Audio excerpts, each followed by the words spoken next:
Big news ಇದು. ಒಳ ಮೀಸಲಾತಿ ಕಾಯ್ದೆ ಜಾರಿ ಫಿಕ್ಸ್.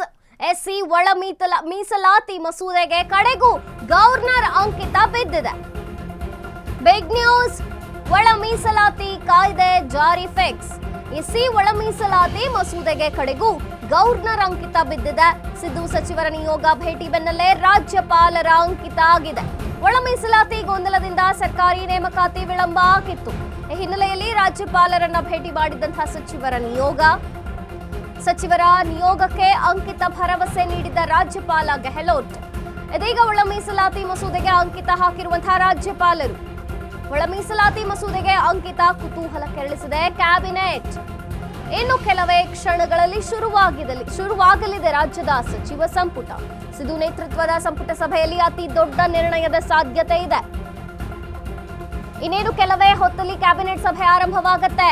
ಈಗ ಒಳ ಮೀಸಲಾತಿ ಕಾಯ್ದೆ ಜಾರಿ ಫಿಕ್ಸ್. ಎಸ್ಸಿ ಒಳ ಮೀಸಲಾತಿ ಮಸೂದೆಗೆ ಕಡೆಗೂ ಕೂಡ ಗವರ್ನರ್ ಅಂಕಿತ ಹಾಕಿದ್ದಾರೆ. ಸಿದ್ದು ಸಚಿವರ ನಿಯೋಗ ಭೇಟಿ ಮಾಡಿತು. ಈ ಬೆನ್ನಲ್ಲೇ ರಾಜ್ಯಪಾಲರ ಅಂಕಿತ ಬಿದ್ದಿದೆ. ಒಳ ಮೀಸಲಾತಿ ಗೊಂದಲಕ್ಕೆ ತೆರೆ ಬಿದ್ದಿದೆ. ಈಗ ಈ ಹಿನ್ನೆಲೆಯಲ್ಲಿ ರಾಜ್ಯಪಾಲರನ್ನ ಭೇಟಿ ಮಾಡಿ ಸಚಿವರ ನಿಯೋಗಕ್ಕೆ ಅಂಕಿತ ಭರವಸೆ ನೀಡಿದ್ದ ರಾಜ್ಯಪಾಲ ಗೆಹ್ಲೋಟ್. ಇದೀಗ ಒಳ ಮೀಸಲಾತಿ ಮಸೂದೆಗೆ ಅಂಕಿತವನ್ನ ಹಾಕಿದ್ದಾರೆ ರಾಜ್ಯಪಾಲರು. ಯಾವ ಜಾತಿಗಳಿಗೆ ಎಷ್ಟೆಷ್ಟು ಒಳ ಮೀಸಲಾತಿ ಎಷ್ಟು ಕೊಡ್ತಾರೆ ಅಂತ ನೋಡೋದಾದ್ರೆ 6-6-5 ಅನುಪಾತದಲ್ಲಿ ಇರುತ್ತೆ. ಯಾವ ಜಾತಿಗೆ ಎಷ್ಟೆಷ್ಟು ಒಳ ಮೀಸಲು? ಎಡಗೈ ಸಮುದಾಯಕ್ಕೆ 6% ಒಳ ಮೀಸಲಾತಿ, ಇನ್ನು ಬಲಗೈ ಸಮುದಾಯಕ್ಕೆ 6% ಒಳ ಮೀಸಲಾತಿಯನ್ನ ನೀಡ್ತಾರೆ. ಇತರ ಸ್ಪೃಶ್ಯ ಸಮುದಾಯಗಳಿಗೆ 5% ಒಳ ಮೀಸಲಾತಿ ಇರುತ್ತೆ. ಶಿಕ್ಷಣ ಹಾಗೂ ಉದ್ಯೋಗದಲ್ಲಿ ಮೀಸಲಾತಿ ಹಂಚಿಸಿರುವಂತಹ ಸರ್ಕಾರ 101 ಪರಿಶಿಷ್ಟ ಜಾತಿಗಳಿಗೆ ಈಗ 17 ಒಟ್ಟು ಮೀಸಲಾತಿಯನ್ನ ಇಟ್ಟಿರುವಂಥದ್ದು. ಅದರಲ್ಲಿ 6-6-5 ಅನುಪಾತದಲ್ಲಿ ಮೀಸಲಾತಿಯ ಹಂಚಿಕೆಯಾಗಿದೆ. ನ್ಯಾಯಮೂರ್ತಿ ನಾಗಮೋಹನ್ ದಾಸ್ ಆಯೋಗದ ಶಿಫಾರಸ್ಸಿನಂತೆ ಈ ಹಂಚಿಕೆಯಾಗಿರುವಂಥದ್ದು. ಎಡಗೈ ಸಮುದಾಯಕ್ಕೆ 6% ಒಳ ಮೀಸಲಾತಿ, ಒಟ್ಟು 18 ಜಾತಿಗಳು ಬರುತ್ತೆ. ಇನ್ನು ಬಲಗೈ ಸಮುದಾಯಕ್ಕೆ 6% ಒಳ ಮೀಸಲಾತಿಯನ್ನ ಕೊಟ್ಟಿದ್ದಾರೆ. ಇತರ ಸ್ಪೃಶ್ಯ ಸಮುದಾಯಗಳಿಗೆ 5% ಒಳ ಮೀಸಲಾತಿ ಸಿಕ್ಕಿರುವಂಥದ್ದು. ಶಿಕ್ಷಣ ಹಾಗೂ ಉದ್ಯೋಗದಲ್ಲಿ ಮೀಸಲಾತಿಯನ್ನ ಹಂಚಿರುವಂತಹ ಸರ್ಕಾರ. ನ್ಯಾಯಮೂರ್ತಿ ನಾಗಮೋಹನ್ ದಾಸ್ ಆಯೋಗದ ಶಿಫಾರಸ್ಸಿನಂತೆ ಈಗ ಹಂಚಿಕೆಯಾಗಿರುವಂಥದ್ದು. ಇನ್ನೇನು ಕೆಲವೇ ಕ್ಷಣಗಳಲ್ಲಿ ಕ್ಯಾಬಿನೆಟ್ ಆರಂಭವಾಗಲಿದೆ. ಕ್ಯಾಬಿನೆಟ್ ಸಭೆ ಆಗತ್ತೆ.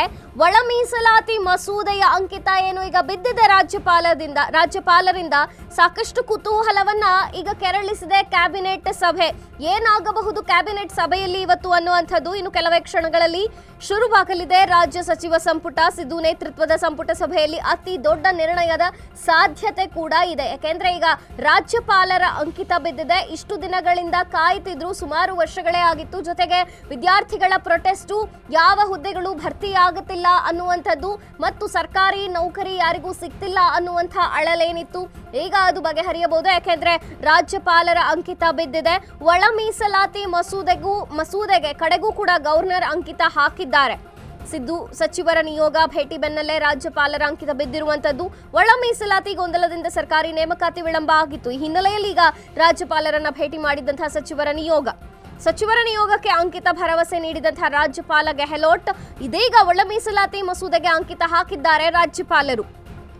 ಒಳ ಮೀಸಲಾತಿ ಮಸೂದೆಗೆ ಅಂಕಿತ ಬಿದ್ದಿರೋ ಈ ಹಿನ್ನೆಲೆಯಲ್ಲೇ ಇನ್ನು ಕ್ಯಾಬಿನೆಟ್ ಸಭೆಯಲ್ಲಿ ಏನೇನು ಚರ್ಚೆಯಾಗಬಹುದು ಅನ್ನೋದೇ ಸಾಕಷ್ಟು ಕುತೂಹಲವನ್ನ ಮೂಡಿಸಿದೆ.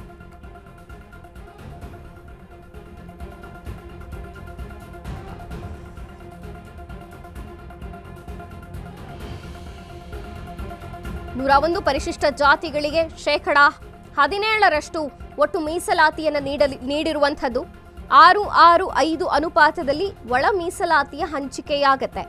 ನ್ಯಾಯಮೂರ್ತಿ ನಾಗಮೋಹನ್ ದಾಸ್ ಆಯೋಗದ ಶಿಫಾರಸ್ಸಿನಂತೆ ಹಂಚಿಕೆಯಾಗುತ್ತೆ. ಎಡಗೈ ಸಮುದಾಯಕ್ಕೆ 6% ಒಳ ಮೀಸಲಾತಿ, ಒಟ್ಟು 18 ಜಾತಿಗಳು ಬರುತ್ತೆ. ಇನ್ನು ಬಲಗೈ ಸಮುದಾಯಕ್ಕೆ 6% ಒಳ ಮೀಸಲಾತಿ ಮತ್ತು ಇತರ ಸ್ಪೃಶ್ಯ ಸಮುದಾಯಗಳಿಗೆ 5% ಒಳ ಮೀಸಲಾತಿ ಸಿಗತ್ತೆ. ಶಿಕ್ಷಣ ಹಾಗೂ ಉದ್ಯೋಗದಲ್ಲಿ ಮೀಸಲಾತಿ ಹಂಚಿರುವಂತಹ ಸರ್ಕಾರ.